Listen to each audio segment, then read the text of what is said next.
भारत का इतिहास जब हम पढ़ते हैं तो उसमें अक्सर वही नाम सामने आते हैं जिन्हें मनुवादी ताकतों ने जगह दी है, लेकिन असली इतिहास कहीं गहरे दबा हुआ है। उस असली इतिहास में बहुजन नायकों का योगदान सबसे बड़ा है, जिन्होंने समाज को गुलामी और अंधकार से निकालने का काम किया। दुर्भाग्य यह है कि उनके बलिदान, उनकी शिक्षा और उनके संघर्षों को किताबों और मीडिया से गायब कर दिया गया।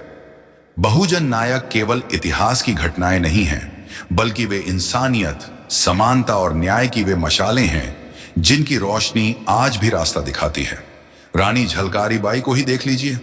1857 की क्रांति में झांसी की रानी लक्ष्मीबाई का नाम सब जानते हैं, लेकिन दलित समाज की झलकारी बाई ने अंग्रेजों को छकाने के लिए रानी का वेश धारण किया और अपनी जान दांव पर लगा दी।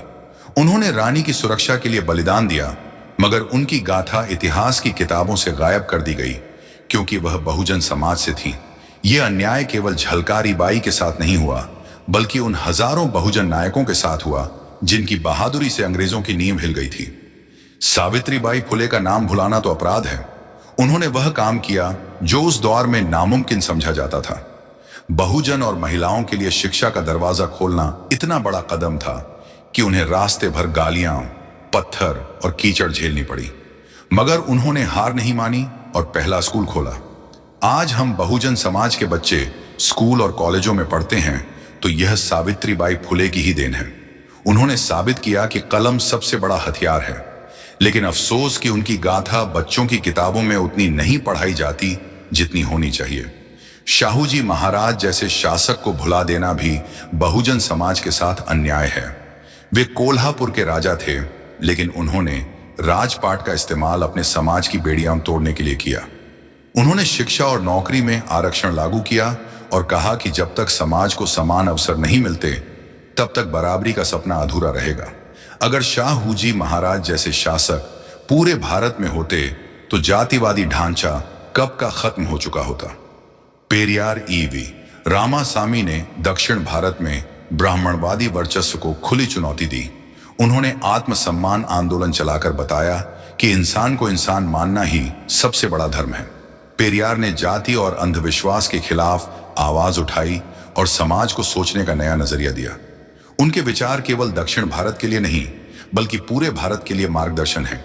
बिरसा मुंडा, टंटिया भील, ऊदा देवी, भीमा नायक जैसे अनगिनत नायक हैं जिनका योगदान आज भी प्रेरणा देता है। बिरसा मुंडा ने आदिवासी समाज को संगठित कर अंग्रेजों के खिलाफ विद्रोह किया और उनका नारा अबुआ दिशुम अबुआ राज आज भी गूंजता है।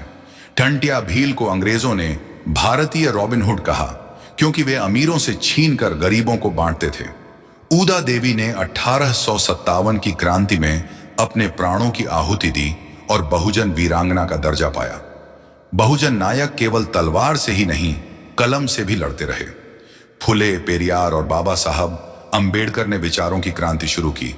उन्होंने कहा कि असली आजादी तब मिलेगी जब समाज जाति की जंजीरों से मुक्त होगा और शिक्षा सबके लिए खुलेगी। बाबा साहब ने संविधान देकर उस संघर्ष को मुकाम तक पहुंचाया। आज जरूरत है कि हम इन नायकों को फिर से जीवित करें। उनकी गाथाएं केवल किताबों में नहीं, बल्कि हर बहुजन की जुबान पर होनी चाहिए। गांव की चौपालों से लेकर सोशल मीडिया तक उनकी कहानियां सुनाई जानी चाहिए, क्योंकि अगर हम अपने नायकों को भूल गए तो हमारी आने वाली पीढ़ियां भी भूल जाएंगी कि उनका अस्तित्व किन संघर्षों से बचा है। इसीलिए मैं आप सबसे अपील करता हूं कि बहुजन नायकों का भुला हुआ इतिहास सुनते और समझते रहें और इसे दूसरों तक पहुंचाएं। यही उन नायकों को सच्ची श्रद्धांजलि होगी। अगर आप चाहते हैं कि ऐसे और भी तथ्य, कहानियां और बहुजन समाज से जुड़ी खबरें आप तक पहुंचती रहें तो हमारे YouTube चैनल बहुजन आवाज 24 को जरूर सब्सक्राइब करें। यह चैनल आपकी आवाज है, आपके इतिहास की गूंज है और आपके भविष्य का रास्ता है।